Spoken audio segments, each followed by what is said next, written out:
व्यक्ति के ऊपर जैसे ही लालच हावी होता है, वो परेशानियों में घिरता चला जाता है। देखते ही देखते उसका सुख चैन कहाँ खो जाता है उसे मालूम ही नहीं रहता।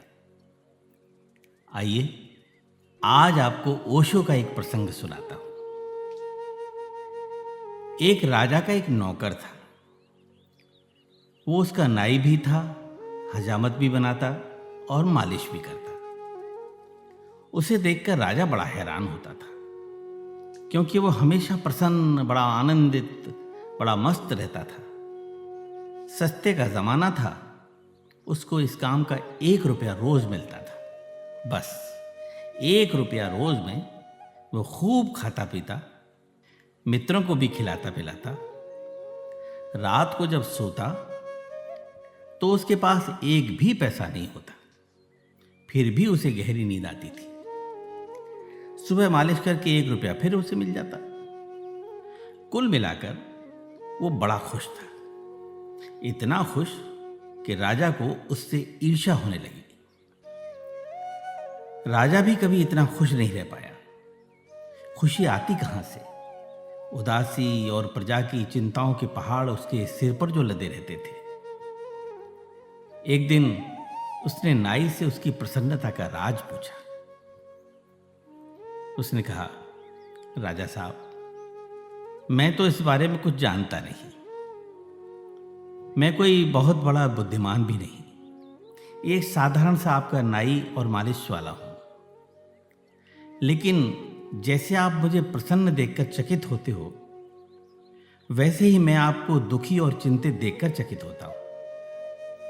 आपके पास दुखी होने का कारण क्या है?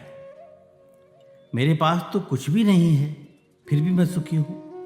आपके पास सब कुछ है, फिर भी आप सुखी नहीं हो। आप मुझे ज्यादा हैरानी में डाल देते हो। एक दिन राजा ने वजीर से कहा कि इसका राज खोलना पड़ेगा। यह नाई इतना प्रसन्न है कि मेरे मन में ईर्ष्या की आग जलती रहती है। हमसे तो नाई बेहतर है। हम राजा होकर क्यों इस जंजाल में फंस गए? न रात में नींद आती, न दिन में चैन, और रोज चिंताएं बढ़ती ही चली जाती है। एक समस्या हल करो, 10 खड़ी हो जाती है। इससे तो अच्छा है हम नाई ही हो जाते। वजीर ने कहा, आप घबराएं नहीं, मैं उस नाई को दुरुस्त किए देता हूं।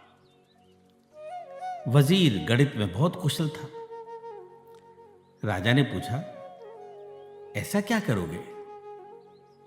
उसने कहा, कुछ नहीं, आप 2-4 दिन में देख लेंगे।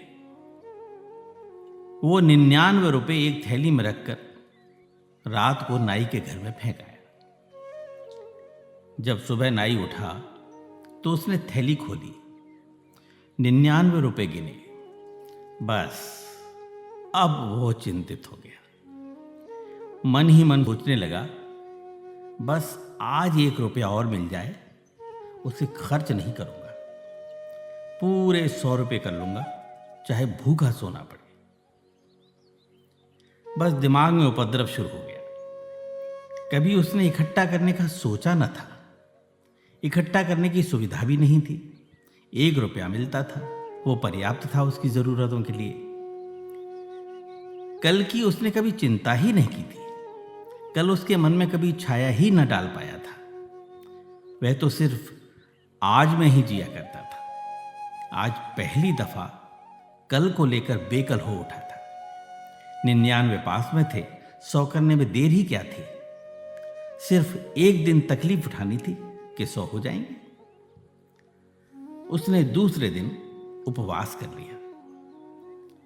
लेकिन जब अगले दिन राजा के पैर दबाने आया तो राजा ने देखा आज पहले जैसी मस्ती नहीं थी। उदास था, चिंता में पड़ा था, उसके अंदर कोई गणित चल रहा था।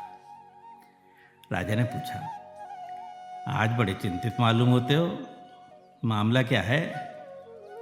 उसने कहा, नहीं हुजूर, कुछ भी नहीं, सब ठीक है। मगर आज उसकी बात में वो सुगंध न थी जो हमेशा होती थी। राजा ने कहा, मैं नहीं मानूंगा, तुम उदास दिखते हो, तुम्हारी आंखों में रौनक नहीं है। तुम रात को ठीक से सोए या नहीं? उसने कहा, अब आप पूछते हैं तो आपसे झूठ कैसे बोलूं? रात सो नहीं पाया, लेकिन सब ठीक हो जाएगा, एक दिन की बात है, आप घबराएं नहीं। लेकिन वो चिंता उसकी रोज बढ़ती गई।